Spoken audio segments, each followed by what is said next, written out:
안녕하세요. 위트니스 오교수입니다. 이번 학기에는 크리스천 리더십에 대해서 함께 공부를 해보도록 그렇게 하겠습니다. 과제는 매주 강의를 듣고 강의전을 제출하는 것이 있고, 그 다음에 기말에 여러분이 관심이 있는 역사적인 인물 한 사람을 선택해서 4장 이상으로 그 사람의 리더십에 대해서 서론, 본론, 결론 형식으로 작성을 하고, 그 다음에 이제 참고문헌을 기재를 해 주시면 되겠습니다. 자세한 것은 실러버스를 참고를 하시기 바랍니다. 자, 리더십.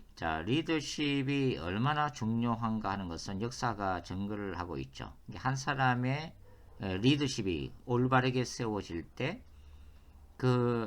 리더가 이끄는 그 공동체가 발전을 할 수가 있죠. 그러나 리더 한 사람이 잘못 세워지게 되면 그 공동체나 또 가정이나 직장이나 국가나 큰 위기에 직면을 하게 되어 있습니다. 그런 의미에서 우리가 이제 리더십을 잘 이해하는 것이 필요한데요. 이번 학기에서는 전반부에서는 이 세속적인 리더십, 세상에서 말하는 그 리더십을 공부를 하고, 그 다음에 이제 강의가 진행되면서 성경 속의 인물들을 중심으로 해서 그 크리스천 리더십을 살펴보도록 하겠습니다. 세속적인 리더십과 크리스천 리더십은 다 공통 분모를 가지고 있죠. 그것은 그 인간의 본성 그리고 공동체라고 하는 특성이 똑같기 때문입니다. 다만 세속적인 리더십과 크리스천 리더십의 가장 큰 차이점은 뭘까요? 그렇죠. 세속적인 리더십은 하나님이 배제되어 있는 것이고, 크리스천 리더십은 하나님이 모든 리더십이 펼쳐지는 그 과정의 중심에 있다고 하는 것이죠. 그러니까 크리스천 리더십은 결국은 하나님의 영광을 위해서 수행하는 것이 바로 크리스천 리더십이라고 말씀을 드릴 수가 있습니다. 자, 1번적으로 그 리더십에 대해서 리차드 휴즈는 이렇게 정의를 내렸습니다. 리더십이라고 하는 것은 한 조직체에 끼치는 영향력으로서 그 단체로 하여금 하나의 목표에 도달하게 하는 과정이다. 자, 굉장히 중요한 리더십의 대표적인 정의라고 말씀을 드릴 수가 있는데요. 자, 리차드 휴즈는 리더십을 어떻게 정의를 했나요?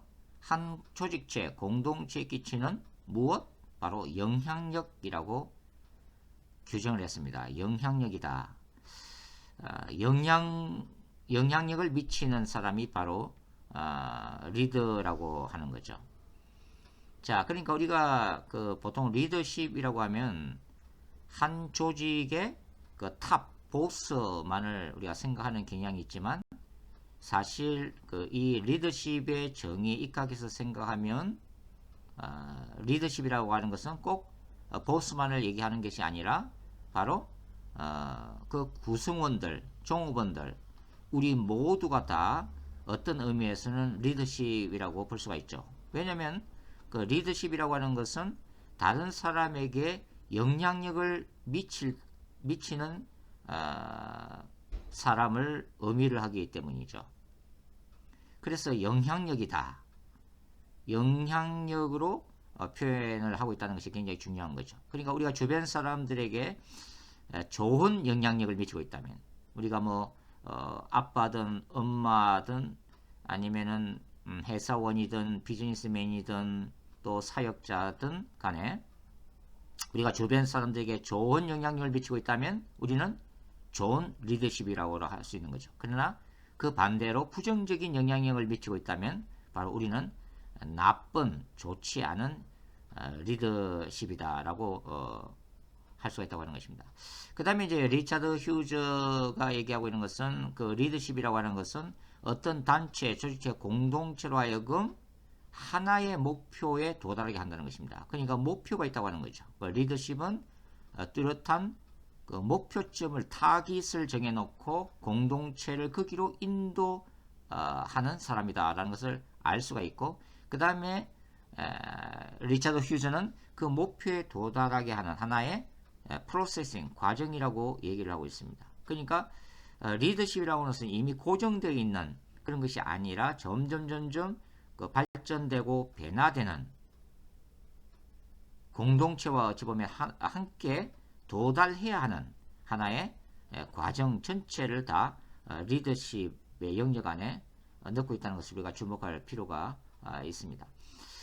그래서 리더십을 다른 의미로 이제 표현을 하자면은 바로 그 리드라고 하는 단어와 쉽이라고 하는 단어가 결합된 단어라고 볼 수가 있겠죠.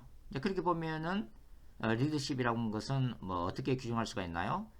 배를 이끌고 있는 리더, 그러니까 선장에 해당한다. 이렇게도 이제 우리가 설명을 할 수가 있겠습니다. 그러니까 이제 리더십은 배를 이끌고 있는 리더, 선장이라고 하는 측면에서 보면 결국은 그 배라고 하는 공동체를 바다를 항해하는 이 배를 어떤 목적지로 인도해 나가는 과정, 또 항해하는 그 전반적인 과정을 바로 리더십이라고 볼 수가 있겠죠. 여기는 뭐 간단하게 한 세 가지로 설명을 한번 드려볼게요. 첫 번째가 what, 두 번째가 where, 세 번째가 how로 설명을 좀 디테일하게 할 수가 있겠습니다. what이라고 하는 것은 뭐냐면 바로 목적지죠. 우리 배가 도달하고자 하는 그 목적지가 어딘가, 항구가 어딘가, 도시가 어딘가 하라고 하는 확고한 목적지가 설정되어 있어야 한다고 하는 거죠. 즉 바꿔놓고 얘기하면 리더는 무엇을 보는가 하는 것입니다. 리더는 무엇을 보는가, 무엇을 보고 있는가. 이것은 리더가 가지고 있는 궁극적인 비전과 가치관이라고 얘기를 할 수가 있죠. 그러니까 리더라고 하는 것은 한 공동체가 지향해야 될 궁극적인 목적, 그 공동체가 성취하고자 하는 비전, 그 공동체를 통해서 일구어내야 할 목적을 분명히 알고 있다고 하는 거죠. 그 다음에 두 번째가 where입니다. 그 목적지가 정해졌다면 그 목적지로 올바르게 방향을 잡고 가고 있는가 하는 것이죠. 그러니까 이것은 지금 우리가 우리 공동체가 어디에 있는가라는 것을 리더가 인식하고 있는가 하는 것입니다. 올바른 목적지를 향해서 방향을 제대로 잡고 가고 있는가 하는 거죠. 그래서 이러한 올바른 그 방향을 체크를 해야 되는데 그것이 바로 목적을 이루기 위한 현재 상태, 우리 공동체가 어떤 과정에 있고 그 방향으로 올바르게 지금 가고 있는지를 끊임없이 살피면서 분석하는 그런 과정도 필요하다고 하는 거죠. 그 다음에 이제 how가 되는데요. how라는 것은 목적지가 정해져 있고 그 다음에 목적지를 향해서 지금 올바른 방향을 잡고 가고 있지만 문제는 뭐냐면 항상 문제가 발생된다고 하는 거죠. 배가 바다를 항해하다 보면 어떤 일이 발생해요? 폭풍우도 치고 바람도 몰아치고 또 배 안에서 또 문제가 생길 수도 있고 환자가 발생할 수도 있고 선원들과의 갈등이 일어날 수도 있고 별별 문제가 발생이 된다고 하는 거죠. 그럼 결국은 그 리드라고 하는 것은 뭐냐면 이렇게 수시로 일어나고 있는 여러 가지 문제에 대해서 어떻게 해야 하는가를 알고 있는 사람이라고 하는 것입니다. 여기는 그 공동체를 목적지까지 반드시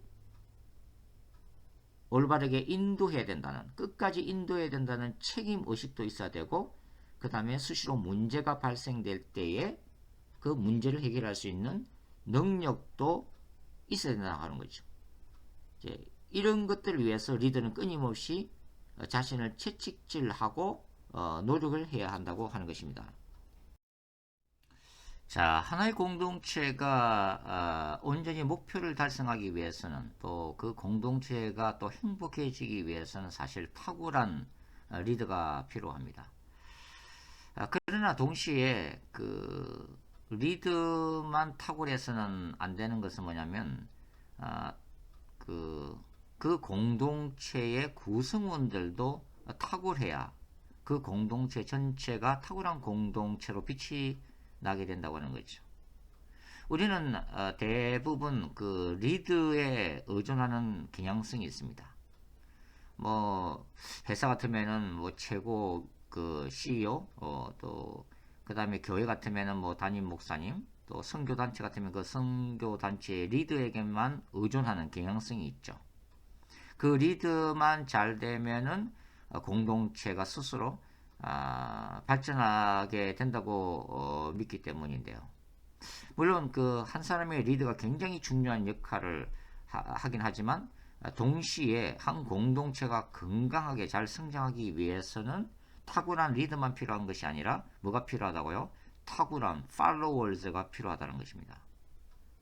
그러니까 그 공동체의 모든 한 사람 한 사람이 탁월해야 한다고 하는 것이죠.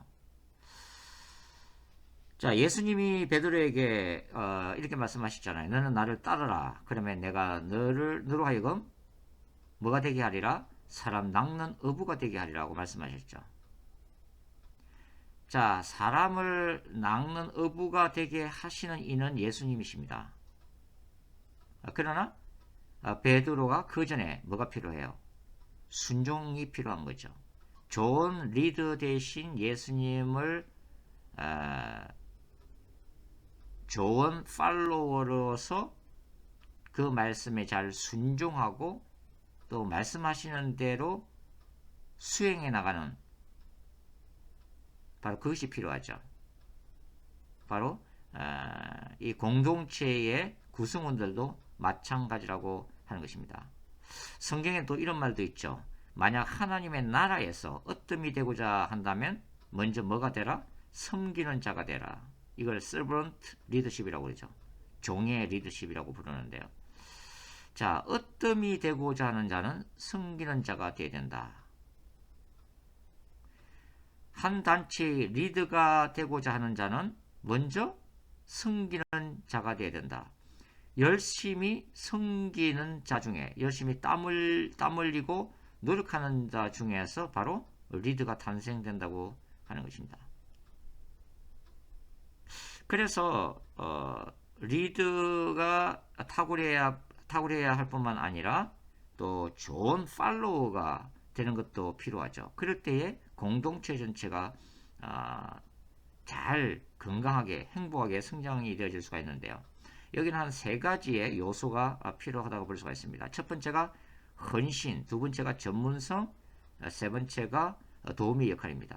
첫 번째 헌신이라는 것은 뭐냐면 그 리더 공동체를 이끌고 있는 그 리더에 대해서 순종하는 그런 자세가 필요한데요. 특별히 그 리더라고 하는 그 한 인간에게 헌신하기보다는 더 정확히 얘기하면 그 리더가 추구하는 비전에 헌신하는 것을 얘기를 합니다. 그러니까 같은 비전을 가지고 같은 방향을 바라보면서 함께 달려간다고 하는 거죠. 두 번째가 이제 전문성인데요. 전문성이라고 하는 것은 뭐냐면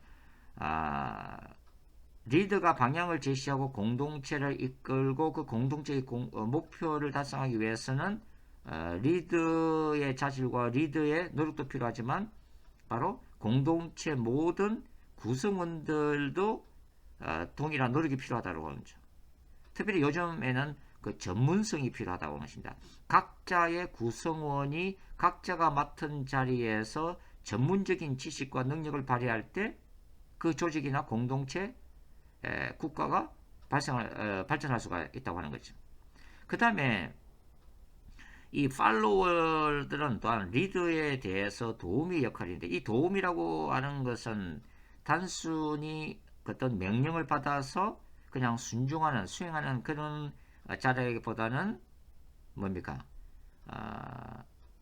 리더에 대해서 나름으로 끊임없이 합리적으로 평가를 하고 그 다음에 리더를 존경과 사랑으로 섬기면서도 그 다음에 리더가 잘못 판단할 때는 기꺼이 조언해 줄 수 있는 그런 의미에서의 바로 도움이라고 하는 것입니다. 그러니까 진정한 팔로워즈는 무조건 순종하고 맹신하는 그런 어떤 팔로워가 아니라 바로 리드와 함께 동력하는 의미에서 그런 팔로워의 개념을 얘기하는 거죠. 그럴 때 바로 이런 팔로워들이야말로 정말 탁월한 공동체에 절대적으로 필요한 그런 팔로워라고 말씀을 드릴 수가 있습니다. 자, 그 다음에는 그 위기 관리, 즉 공동체가 하나의 비전 목표를 향해서 나아갈 때 이제 수많은 문제를 만나게 될 때 그런 위기를 만나게 될 때 대처하는 그런 그 방식에 있어서의 그 리드의 유형을 한번 간략하게 한번 살펴보도록 그렇게 하겠습니다. 첫 번째가 이제 퀴트 행위인데요. 퀴트란 말은 그만둔다 그런 뜻이죠. 그러니까 이제 이런 그 리드 행은 문제가 생기면 그 어려움에 닥치면은 쉽게 포기하는 그런 리드 행위입니다. 그러니까 문제를 만나면 피하라 뭐 그런 유행이죠. 지도자들 중에서도 이제 이런 분들이 간혹가다가 만날 수 있는데요. 문제가 생기면 바로 회피하는 형, 그러니까 동굴 속에서 들어가서 숨어버리는 그런 지도자형을 말합니다. 사실은 이제 공동체로 보면은 이런 지도자는 굉장히 곤란한 그런 리더의 유형인데요. 물론 어려움을 만나고 여러 가지 그 역경을 만날 때 사람이 이제 힘들어하는 것은 누구라도 뭐 힘들어하는 것은 사실이지만 사실은 이러한 퀴트행 중에서는 바로 이제 성장 과정 가운데 많은 실패와 좌절을 경험하면서 자신감을 상실해버린 그리고 그러한 문제 자체를 두려워하는 그런 두려움이 그 내면 세계 속에 이제 가득 차 있는 그런 분들이라고 말씀을 드릴 수가 있겠습니다. 이럴 때 존 팔로워들이라면 어떻게 해야 돼요? 계속해서 용기를 옆에서 불어넣어 줄 수 있는 그런 동력자들이 이런 리더에게는 필요하겠죠. 그 다음에 이제 캠플행입니다. 캠플행이라는 것은 문제를 만나면은 어떤 문제를 해결하려고 하기보다는 그냥 안주해버리는, 그러니까 텐트를 쳐놓고 그 안에서 그냥 현상 유지하는 그런 스타일의 리더를 말합니다. 그냥 이런 분들한테 좋은 팔로우들은 뭐예요? 끊임없이 옆에서 도전의식을 심어주는 그런 팔로우들이 또 필요하겠죠. 그 다음에 이제 세 번째가 클라이머인데요. 바로 이제 그 산을 오르는 사람이죠. 산을 오르는 사람. 그러니까 문제가 생기면 그 어려움과 역경을 딛고 일어설 수 있는 바로 리더입니다. 그러니까 굉장히 좋은 리더 행위라고 할 수가 있죠. 그 다음에 이제 마지막이 바로 참다운 리더 행위인데요. 자, 이런 유행들은 어려움과 문제가 닥치면 자신이 솔선수범해서 최고 앞장서서 자신이 그 산을 넘고 그 다음에 이 구성원들 중에서 이 리더를 따라가다가 이제 그만두는 이 퀴트 행도 있고, 그러니까 뭐 리더행에 이런 유행이 있을 뿐만 아니라 팔로우도 똑같이 이런 유행들이 있을 수가 있으니까 그냥 절망하고 포기하는 종업원들을 데리고서 또 텐트를 쳐놓고서 이 눈치만 살피는 그런 부하 직원들을 이끌고 함께 산을 넘어가는 리더. 사실 이러한 유행이야말로 정말 성공적이고 탁월한 그런 리더십 유행이라고 볼 수가 있죠. 자, 직장 안에서의 그 리더십의 주 목적은 뭐죠? 바로 그 기업의 최대 이윤을 창출해내는 것입니다. 그러면 그 직장 속에서 그 일을 하는 크리스찬들의 그 팔로워로서의 자세는 뭡니까? 그 기업이 최대 이윤을 창출해낼 수 있도록 협조하고 함께 동력하는 것입니다. 우리 크리스천 중에 그 가끔 어떤 분들이 그 직장 안에서 뭐 점심시간 같으면 뭐 관계는 없지만 그 외의 시간에 이제 성경을 꺼내놓고 큐티 하시는 분들이 가끔 있는데 그것은 바람직한 팔로워의 자세가 아니죠. 직장 속에서는 바로 페이를 받고 그 직장을 위해서 그 직장이 추구하는 목적을 위해서 일하는 자리에 있기 때문에 최선을 다해서 성실하게 일을 하는 것이 바로 하나님의 영광을 드러내는 것이죠. 기업의 목적이 이윤 창출에 있다고 한다면 바로 하나님의 나라에서의 그 크리스천 리더십의 최종적인 목적은 하나님의 영광을 드러내고 하나님의 나라를 확장하는 것입니다. 자, 그런데 여기서 이제 우리가 좀 부딪히는 부분이 뭐냐면 교회와 또 직장, 또 하나님의 나라와 또 세상 간의 그 갈등을 일으키는 그 이중적인 구조인데요. 크리스찬들, 정말 참된 크리스찬들이 교회 안에서 훌륭한 리더십을 발휘할 뿐만 아니라 세상 속에서도 훌륭한 리더십에 그 영향을 끼칠 수 있어야 한다고 하는 거죠. 그런 의미에서 우리는 그 폴 스티븐슨의 그 일트 신학을 주목할 필요가 있습니다. 폴 스티븐슨은 그 캐나다의 리전트 대학을 섬겼던 분인데요. 이분이 주장하고 있는 그 일트 신학이라고 하는 것은 뭐냐면 크리스찬들이 직장 안에서도 하나님의 나라를 확장해야 한다고 하는 그런 개념입니다.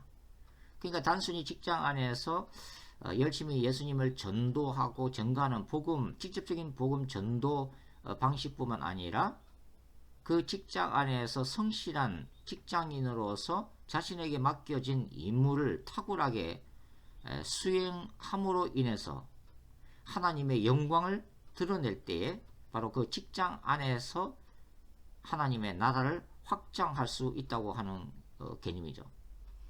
우리가 직장을 하나의 선교지로 보는 것은 굉장히 중요한 개념입니다. 미셔널 처치라고 하는 것은 단순히 선교지에서 복음 사역을 통해서 영혼들을 구원해내는 것뿐만 아니라 우리가 많은 시간을 보내고 있는 직장 안에서 어떻게 하면 하나님의 나라를 확장할 것인가 하는 거죠.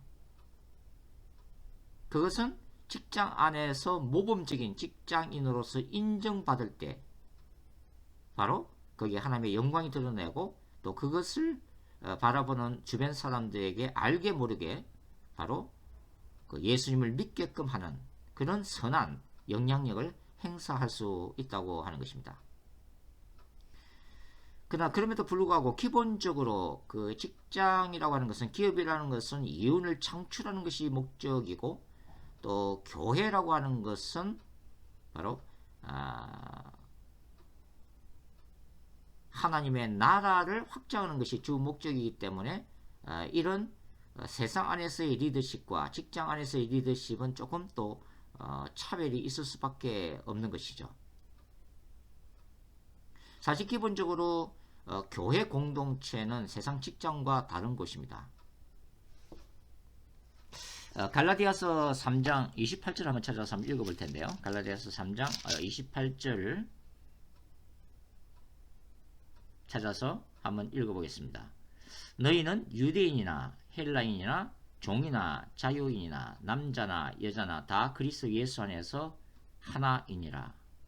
자, 바울은 1세기 그 다양한 로마 세계의 사회적인 신분, 또 남녀의 차이, 또 주인과 노예의 이런 차이점이 바로 교회 공동체 안에서는 사라져야 함을 얘기를 하고 있는 거죠. 그러니까 교회 안에서는 모든 그 인종이나 사회적 직분이나 남녀 구별이라고 하는 이런 어떠한 편견도 깨어지고 오직 예수 그리스도 안에서 다 같은 형제고 자매고 하나의 패밀리로서 하나님의 그 영광을 드러내야 한다고 하는 것이죠. 이것이 바울이 얘기하고 있는 교회의 모습입니다. 그러니까 기본적으로 교회 안에서의 크리스찬 리더십이라고 하는 것은 뭐냐면 세상과 달리 어떤 그 높고 낮음 이런 것들이 없는 거죠.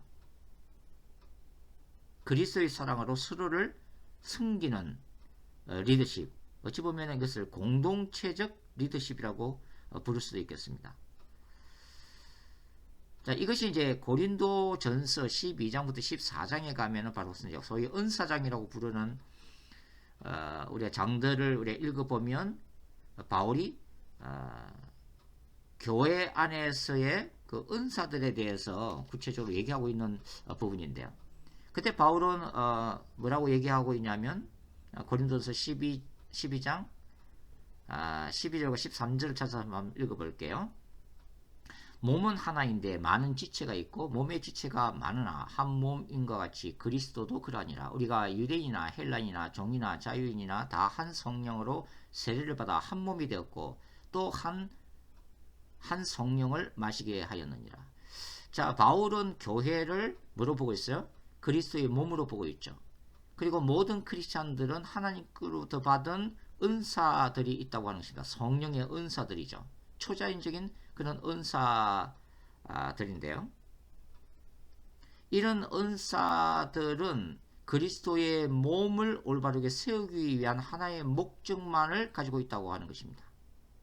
그러니까 고린도 교회는 자기가 받은 은사들, 방언을 받았던, 방언 통변을 받았던, 예언의 은사를 받았던, 기적을 행하는 은사를 받았던 여러 가지 이러한 그 은사들에 대해서 자랑하고 그것을 다른 사람과 비교하면서 우울 의식을 가지고 다른 사람이 받은 은사를 비판하고 공격함으로써 교회의 그리스도의 몸을 분열시키는